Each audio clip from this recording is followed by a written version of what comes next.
What up, YouTube? Shotgun Shogun here. If you're new to the channel, welcome. If you're not new to the channel, welcome back. Today, we're going to be talking about Hwayoung. Now, you probably clicked on this video because of the obvious clickbait video title, and or the thighs that I put on the thumbnail. One of those particular reasons. Now, the topic of today's video is why Hwayoung should be nerfed, or why people are requesting a nerf to Hwayoung. Now, I've seen this in multiple places now. I've had people ask me in chat and in comments whether or not I think that Hwayoung needs to be nerfed. I've seen a tier list floating around on Reddit that has Hwayoung in the must be nerfed section, whereas Rimuru and Ravi were just in the double S tier. Now, the reason why I think a lot of people want Hwayoung to be nerfed is the same reason why people didn't like Researcher Carrot. And this is the reason why they didn't like Researcher Carrot, is because the plebeians now hold a chance over their ML5 and their limited units. When Researcher Carrot was at her prime, at the peak Researcher Carrot time, everybody hated Researcher Carrot. And the reason why was because Researcher Carrot was everywhere, because everybody had Researcher Carrot, because Researcher Carrot was very obviously easy to get a hold of. Now, because Hwayoung is not limited, is not ML5, and is on the current banner, she is easily pitiable. Now, the other thing that Hwayoung has over a lot of other units is the fact that she does not need critical hit chance and she doesn't need critical hit damage, meaning that it is fairly easy to build a Hwayoung that can one-shot a lot of the troublesome units in the game. Now, I'm not saying that Hwayoung's kit is not overloaded. I'm not saying that she isn't a bit of a menace to a lot of the current meta units. I am saying, though, that she is a much easier to get option for people who may have missed Rimuru, people who can't pull a Ravi. This unit came in and said, all of these troublesome units that you have, dead. One shot them. Oh, you want to play long game tank? Dead. One shot them. And the fun thing too is that Hwayoung can have multiple builds. Now, you're going to see a lot of people, and I've already seen this too. I've seen people that are like, oh, don't 6-star awaken your Hwayoung because the health difference is super important. Now, I also need to change some of my gear up. I want to put more into defense and drop the health just a little bit. But the thing with Hwayoung, right, is you're damned if you do, damned if you don't. Because even at 13k HP, you only need a difference of 6,667 HP exactly. Why they didn't just make it 66666, is beyond me. They had to make it 6667. But in that situation, at like a reasonable amount of HP, a 12, 13k. Now, I've already seen people that are like, you have to have the least amount of HP humanly possible for your Hwayoung to get your 100%. If you're going into something that is only 14k HP with a Nubarious Tooth, you're killing it anyways. You don't need the 100% increased damage. You're killing it anyways. If you're going into a tank with 30k HP, you're going to get the spread. You're going to get it anyways, and chances are, if you have vigor and an attack buff, you're going to kill it. Now, one of the things that I have been kind of playing around with, because my Hwayoung is so fast, I'm at 261. It's hard for me without using P area to get an attack buff off, right? So I've just mostly been using C. Lilius for vigor. I'll draft, like, you know, I'll bring P area and C Lilius, so that way I'm getting one or the other, right? Now even with vigor, I'm hitting like 28k. With attack buff, it's more. Now even if you scale that the person's attack down or HP down to the point where I don't get my full spread, you have such a small HP pool that you're gonna die. You're just gonna die anyways. Especially with defense ignoring S3, Uberius Tooth extra damage. I haven't found too many violets that I don't just instantly one-shot, even through miss. I mean, I one-shot a lot of rems through miss with this build, but that's not the point of this video. The point is that people are already clamoring for a nerf for a fire unit that is not limited. And I think that a lot of this comes down to I don't like when my special unit that I spent a ton of money and time building is killed by a new unit. Now this is something that, you know, we go back to quite often, and that's the power creep. I do think that the fact that she is a hard check for a lot of the big meta units is good, because does pen set scale with crit damage or attack? Pen set, I don't know which one that would scale with. It depends on the unit. It would depend on the unit on which one it would scale with. It doesn't scale with Hwayoung. Don't put your Hwayoung in pen set, because you can't get 115% defense pen, because once you pen 100%, you can't pen anymore. It's already penned too much. But dot prop, that would depend on the specific unit on what they scale with, because if you put pen set on a unit that scales off their damage scales off of HP, having attack would not be as good as having crit damage, depending on their modifiers. That's a lot more of a question, which I think is one of the reasons why, and if you go back and check one of my videos, I think that they should have, does she pen with S1? She does pen with S1, yes. But at the same time, the biggest benefit of her S1 isn't the damage that her S1 does, it's the extra damage that it does, because the extra damage pens 70% and pen set doesn't modify the extra damage. So your pen set would only be on your initial hit, but if you ever watch like a Hwayoung video, like one of my videos, the damage comes from the Uberius Tooth and the extra damage after the hit. So in my opinion, pen set, really not that amazing, not that worth. Is she worth the pity? Yeah, 100%. Or save for Jacko. I think that she is disgustingly meta. I think that she's one of the best. And here's the other thing too. She's one of the most fun units that I've had hit this game in a long time. I have the meta units. I can abuse Rimuru. I can abuse Apoc Ravi. I'm perfectly fine with her hard checking those units. I mean, like, the only thing you're really not one-shotting that's like super tanky is like a 30k proof A Ravi behind like an Arias. And then like chances are you can still probably do it if you just soul burn her. She is best on speed immunity. Yeah, 100%. Yeah.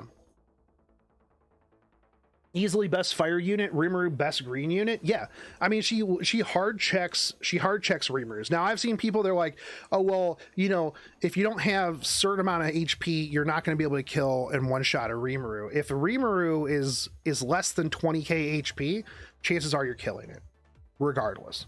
I have a 41% pen neck that suits no one but Hwayoung. Hey, you know what? I'm using a broken set right here. You use what you got to get the gear. You don't always... That's another misconception I think a lot of people run into, is that like nobody wants to use a broken set, right? Like everybody's like, oh my god, I gotta use, you know, the best, the you know, the sets, right? If the stats work, the stats work. You just do what you got to do until you can get what you can get, man. That's really just what it comes down to at the end of the day. So we got Peoria, Rimuru, and now Hwayoung. I see more RBG units becoming meta. Well, that's the thing too, is they said that they wanted to shift more towards an RBG meta versus an ML5 meta, because RBGs are a little bit easier to get. Now, granted, Rimuru is limited, so typically with limited units, I put limiteds in the ML5 pool. What do you think about people saying only to awaken 5-star? I mentioned this earlier. I think that they're wrong, because if you awaken here, if we go here, was my last awaken? This is first awaken. This is last awaken. Yeah, this is last awaken. So you get 6% health. But here's the other thing that you're missing out on. You're getting 30% or 30 base attack. The other thing too, like I mentioned here, is that your difference only needs to be 6,667 HP. If you think that if 6% plus 80 base health is gonna really affect you that much, like, I don't know what to tell you, man. Like, you also get the attack, which that should be base, which then is scaled into her passive. So you're getting more than 30 because that's 30 base, and then you take your passive into account. It's gonna be, you end up getting more damage as well. Again, too, like I mentioned, you know, if you're going up against a tank, 13k is going to be more than enough. I've seen people that are running like 10k health, and it's like, if you run into a fast Rylot, you're dead, because it's going to defense pen and it's going to be dead. Why are people mad at her when the meta is literally Moonlight or water? What water units are really meta right now? It's mostly just Moonlight. Well, I guess if you take into consideration Ran and Peoria, those are like some of the only water. But like outside of that, like there's not really a ton of water. It's not like back in like the SSB Crow era back in the day where it really was a water meta. The other, and Rem, I guess, take Rem into consideration. One of the reasons why that doesn't matter is because her hitting isn't the bulk of her damage. Like I said before, I can take out Rems through miss with my S3 with Uberius Tooth. Because you can't crit, if you miss, you're only reducing the damage by 25%, whereas like crit damage overall, this is why Gunther claps Rylots like real hard, is because you only have a 25% reduction. All of your damage is coming from attack and your attack modifier. Whereas if you miss and you're heavy on crit damage, all of that damage is out the window. Like, all of it's gone. This is why she pops things like Rylot, Violet, Rem, Rimuru through Proof. Any of the evasion units, they're dead, literally deado. It's not even a question. That's probably too one of the reasons why a lot of people are big mad. Not only that, but here's the other thing too, is like, even if you put Unbuffable on her, right, dispels all debuffs from the caster, so you have to silence her. If you run her with Hand Guy, not happening. Even if you run her with, let's say, Dilibet cuts forward, reduces the silence from AOL. You get rid of the unbuffable, and you get 2 turns of immune, and you get a really thick barrier. So not only does she have a lot of self mitigation, but she has a cleanse, she has immunity, she has a lot of damage, so you have to strip her afterwards, because like I said, the damage from her S1 isn't the initial hit. It's that extra pop of attack damage after the fact alongside of the Uberius Tooth. Like, that I think is one of the biggest like concerns with her S1, right? So I've seen, like I said, I've seen a lot of people that want this unit nerfed. And honestly, I think that this unit's good for the game. I think this unit is great for the game because it's not a limited, it's not an ML5, it's fairly easy to build. Now some people, obviously, if you want to build a literal, you know, godge gear Hwayoung to one-shot everything and be 270 speed and all that stuff, yeah, that's a little bit harder to gear, but anything with godge gear is hard to gear, right? Godge gear Charlotte is hard to gear, even though she doesn't need a critical hit chance or critical hit damage. Or no, she just doesn't need critical hit chance. Being able to ignore 2 stats is really, really good. Honestly, this unit is nice when using just like straws, when it works out for you. The problem that I think with straws, right, was the fact that, well, one, you can't choose your target. I think that the reason why Hwayoung is better than straws is that you get to choose your target. It's not just the tank. What if you want to kill another, you know, annoying target? What if you don't really care about the FCC that's on the field, but you want to kill the Rbg? What if you want to kill the, you know, the Rimuru, or you want to kill some other target? You now have options. And I think that's one of the biggest things with a unit like this, is that you have options. Do I think that ML Flan will replace Summer Assyria? No, I think that she's just a good she's an okay backup unit. I don't think that she'll she's got a lot of problems. And I'm probably going to make a video about that. I need to do the damage by the numbers on ML Flan. I just haven't yet. But yeah, back to the premise with Hwayoung is I think that she adds enough options to deal with a lot of the current meta. And here's the other thing too, is she, even if you have a fast one, right, you have to waste C. Lilius on Hwayoung. So now if you draft her into a C. Lilius, right, you have to use the pushback on Hwayoung, because Hwayoung doesn't care about your vigor. The defense from the vigor literally doesn't matter. She's going to get rid of the attack down before she kicks you. So you have to take care of that. Not only that, but here's the other thing too, is a lot of people, like I said, they're building just defense and like very, very minimum HP. You have a lot of units now that ignore defense. Like my fast Rylet is going to just dumpster any Hwayoung, even with the damage reduction, is going to dumpster like a 11k Hwayoung. It doesn't matter. You got 18k, 1800 defense. Yeah, it's still going to just pop that thing. Now my Rylet is also pretty stacked as well. So is what it is. But now you have to think a bit more around this. Is she worth the pity, or must we save for collab? With the collab coming so soon, it's tough. I would personally pity her, but we also don't know what Jacko's kit is. If you would have asked me like when her banner first came out, I would have been like, yeah, absolutely. The thing is here too, is she's not limited. She can spook people. She could spook you on your daily. She could spook you on your, you know, when we get the 10 rolls, stuff like that. So she is definitely, like, not being a limited really puts this threat in a lot of people's hands. And I think that's why people don't like her. Because the APOC Ravi Rimuru abusers who have just been at the top because they just Unga Boonga pick APOC Ravi and Rimuru, and you can't do anything against them, now all of a sudden have to draft differently. But what you do is you just pick Hwayoung, and then you pick Rimuru.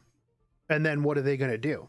Yeah, you pick it. It's like back in the day where you pick A Ravi and immediately pick LQC. Because now you pick your unit, your cancer unit, and you pick the counter unit. And LQC is pretty good into a lot of different things. So yeah. So thank you for the T1. 36 months, dude. That's 3 years, dude. Thank you for the 3 years, man. That's crazy. That's crazy, dude.